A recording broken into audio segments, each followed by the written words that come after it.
اب بھائیو آخر میں میرے ایمان کا تقاضا یہ ہے کہ میں مکمل حدیث غدیر خم بیان کر دوں، یعنی میں اتنا اس کا ذکر کر رہا ہوں غدیر خم تو اس کے جتنے بھی طریق ہیں میں نے ریسرچ پیپر 5B میں لکھے ہیں، میں اس کو بیان کر دوں، لیکن ڈیٹیل میں جانے سے پہلے ایک دفعہ دروشی پڑھ لیجیے۔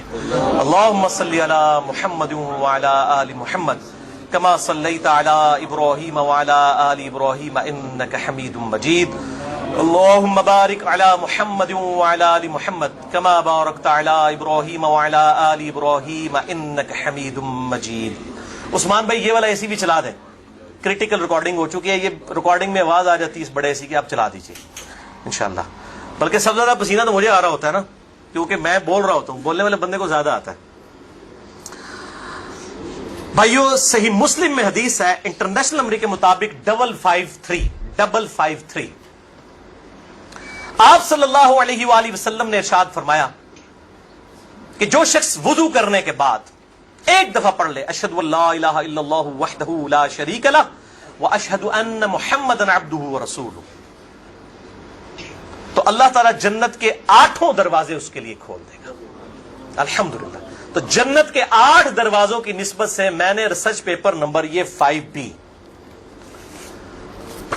واقعہ کربلا کا حقیقی پس منظر 72 صحیح الاسناد حدیث کی روشنی میں، جس میں 150 طریق میں نے اہل سنت کی کتابوں سے جمع کیے ہیں، اس میں 33 نمبر پہ میں نے حدیث غدیر خم کے سارے طریق جمع کر دیے ہیں جو مین تھے، 8 طریق جمع کیے ہیں، اور میں 8 کے 8 یہاں پہ بیان کروں گا، ظاہر تھوڑے تھوڑے الفاظ کے فرق کے ساتھ ہیں، اور پھر انشاءاللہ یہ ہماری گفتگو کنکلوڈ ہو جائے گی انشاءاللہ تعالی۔ 33 نمبر پہ ہے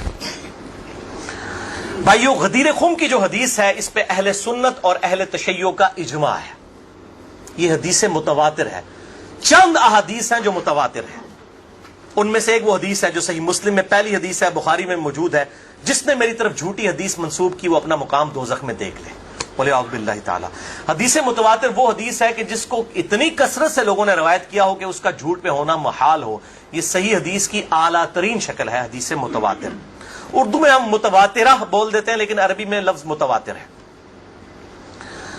اور دور حاضر میں بہت بڑا کام کیا ہے شیخ ناصر الدین البانی رحمہ اللہ، المتوفى 1999 عیسوی، جو محدث اعظم سعودیہ بھی رہے ہیں، بعد میں سعودیہ والوں نے ان کو خیر نکال دیا، البانیہ کے رہنے والے تھے۔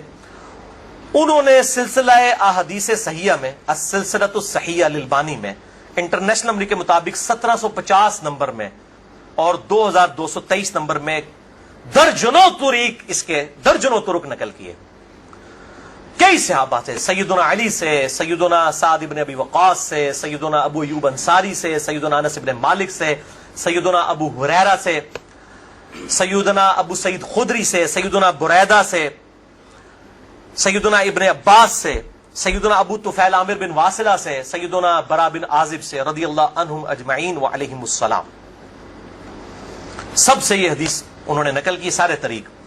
اور شیخ زبیر لیزئی رحمہ اللہ نے مشکات المصابیح کی تحکیم کے دوران انٹرنیشنل نمبر کے مطابق 6091 نمبر حدیث کے فٹ نوٹ پہ لکھا کہ یہ حدیث متواتر ہے، غدیر خم کی حدیث۔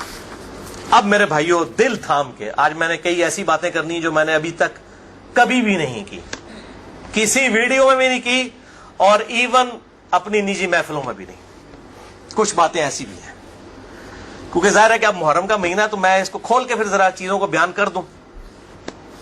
تو یہ 8 طریق میں 1 بائی 1 ڈسکس کروں گا، پہلے 2-3 ذرا ڈیٹیل سے ہیں، پھر ساتھ انشاءاللہ باقی وہی الفاظ ریپیٹ ہوں گے۔ غدیر خم کی حدیث کا پہلا طریق صحیح مسلم میں انٹرنیشنل نمبر کے مطابق 4 طرق ہیں اس کے، 6225 سے لے کر 6228 تک، سیدنا علی کے فضائل والے چیپٹر میں۔ اس کا جو پہلا طریق ہے، طرق کہتے ہیں جمع کو، طریق کہتے ہیں ایک، یعنی جو روایت کی سند چل رہی ہوتی ہے اس کو ہم کہتے ہیں اس طریقے سے آئی ہے، اس وے سے آئی ہے، اس چین سے آئی ہے۔ پہلی چین صحیح مسلم 6225 سیدنا زید ابن ارقم سے، جو سابقون الاولون تھے، انہی کا وہ دار ارقم تھا جس میں نبی صلی اللہ علیہ وسلم دعوت حق بیان کیا کرتے تھے۔ ظاہر کعبۃ اللہ میں تو وہ لوگ نہیں جانے دیتے تھے، جس طرح ہمیں آج علماء مسجدوں میں نہیں گھسنے دیتے، تو ہم نے بھی یہ دار ارقم سجایا ہوا ایک، تو زید ابن ارقم رضی اللہ تعالی عنہ علیہ السلام روایت کرتے ہیں، ان کے پاس کچھ تابعین آئے، صحیح مسلم 6225۔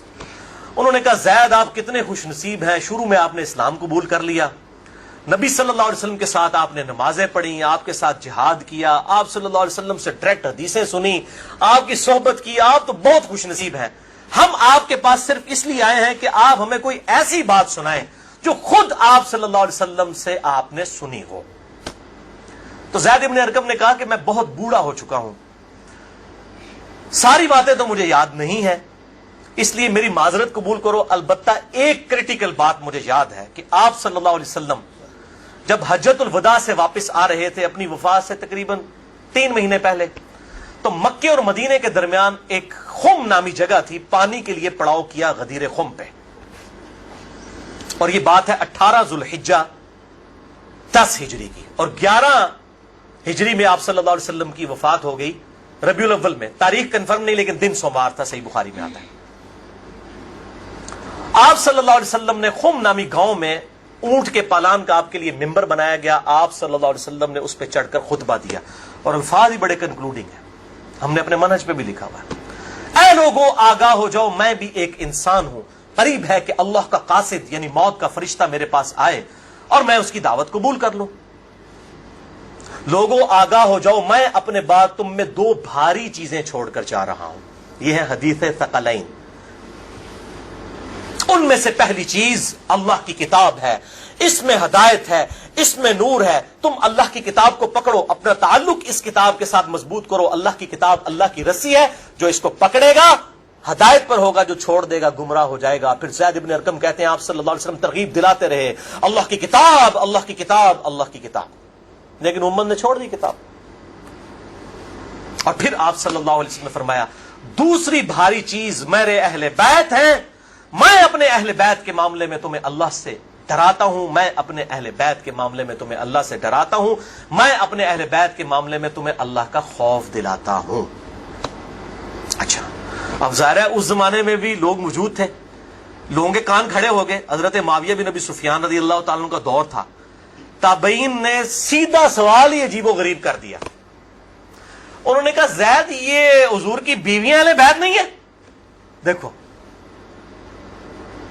بجائے پوچھنے کے سینئر صحابی سے پوچھتے کہ اہل بیت کون ہے، ان کو فوراً پتا چل گیا کام کی طرح ہو ہی جا رہا ہے، یہ حضور کی بیویاں اہل بیت نہیں ہیں۔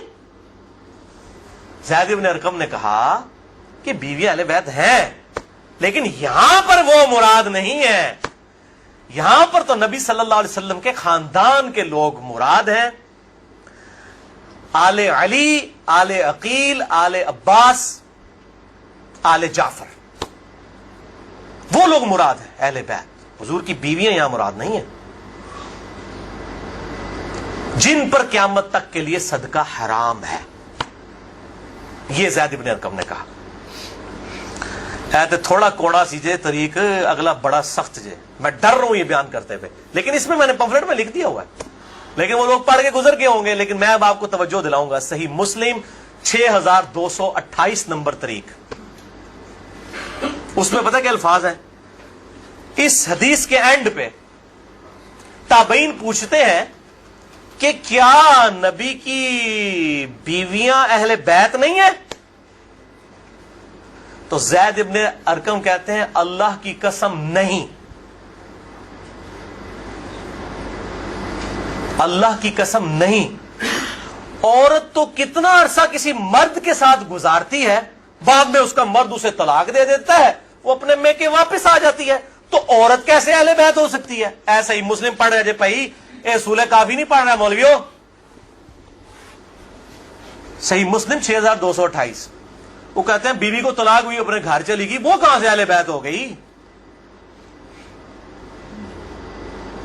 یہاں تو نبی صلی اللہ علیہ وسلم کے خاندان والے مراد ہیں، جن پر قیامت تک کے لیے صدقہ حرام ہے۔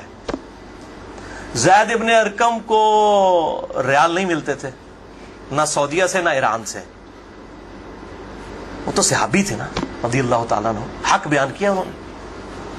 اچھا یہ نہ سمجھیں یہ کہہ دیں کہ زید ابن ارقم کا اجتہاد ہے، اے بھائی اجتہاد نہیں ہے، سن لو، ایک معنوں میں اہل بیت بیویاں ہیں سورۃ الاحزاب آیت نمبر 33 کے تحت، لیکن یہ جس اہل بیت کے بارے میں اللہ سے ڈراتا ہوں ان کے ساتھ اس نے سلوک کرنا، یہ وہی لوگ تو ذبح ہوئے ہیں، آل عقیل ذبح ہوئے، آل جعفر ذبح ہوئے، آل عباس جعفر ہوئے، آل علی ذبح ہوئے، انہی کی اولادیں ذبح ہوئی ہیں نا.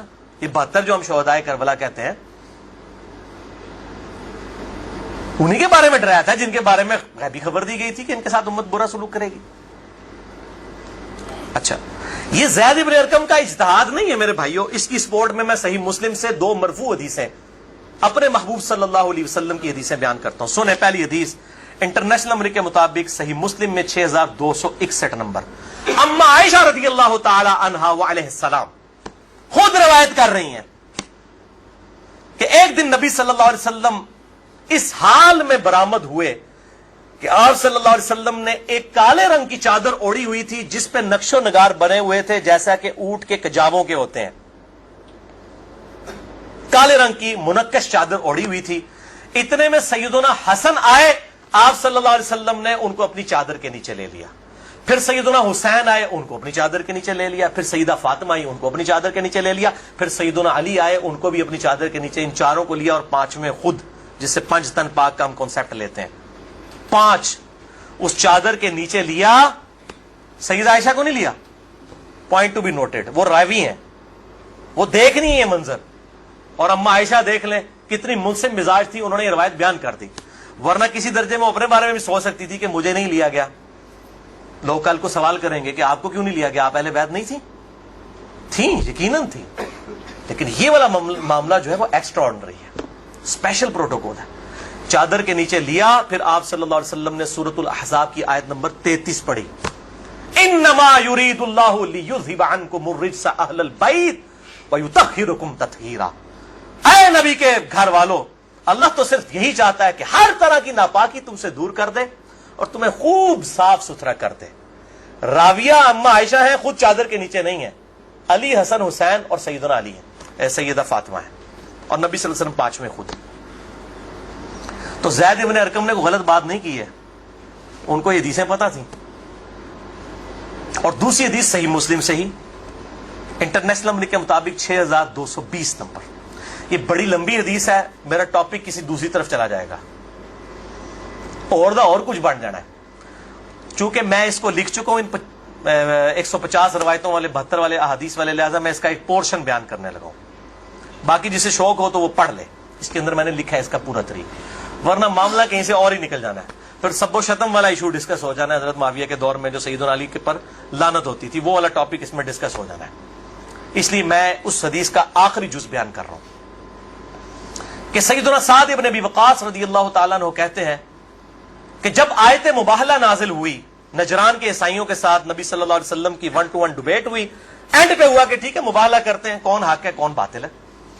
سورہ ال عمران آیت نمبر 61 نازل ہوئی، فَقُلْ تَعَالَوْا نَدْعُوا أَبْنَاءَنَا وَأَبْنَاءَكُمْ وَأَنفُسَنَا وَأَنفُسَكُمْ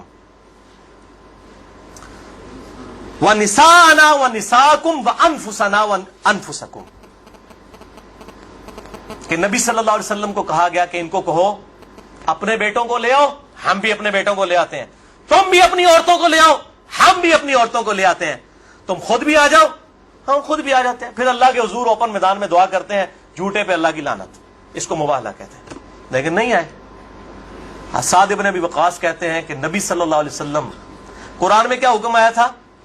اپنے بیٹوں کو لے کر آؤ. تو کس کو لے کے آئے؟ سیدنا حسن، سیدنا حسین، سیدنا علی. اور ساتھ کیا تھا؟ اپنی عورتوں کو لے کر آؤ. نبی صلی اللہ علیہ وسلم کی عورت کون تھی؟ سیدہ عائشہ، سیدہ حفصہ، باقی امہات المومنین. لیکن ان کو نہیں لائے، سیدہ فاطمہ کو لے کر آئے. Point to be noted. نازمیوں کے لیے پکی. اگر آپ کو کہے اپنے گھر کی عورتوں کو لے آؤ تو سب سے پہلے بیوی لائی جاتی ہے. آیت مباہلہ میں بیوی نہیں آئی، سیدہ فاطمہ آئی ہیں. اگلی گلا آپ سمجھ جاؤ بھائی زید ابن ارقم نے کیوں کہا. صحیح مسلم 6228 کہ بیوی تو خاوند کے ساتھ کافی عرصہ گزارتی ہے، جب طلاق ہو جائے تو وہ اپنے میکے واپس چلی جائے. حالانکہ نبی صلی اللہ علیہ وسلم نے کسی کو نہیں دی طلاق، لیکن اتنی ننگی بات اس لیے ان کو کرنی پڑی، اتنی سخت بات، تاکہ حق کھل کے بیان ہو. اور نبی صلی اللہ علیہ وسلم نے بھی آپ دیکھ لیں قرآن میں حکم تھا عورتوں کو لے کر آؤ، بیویاں نہیں لے کے آئے.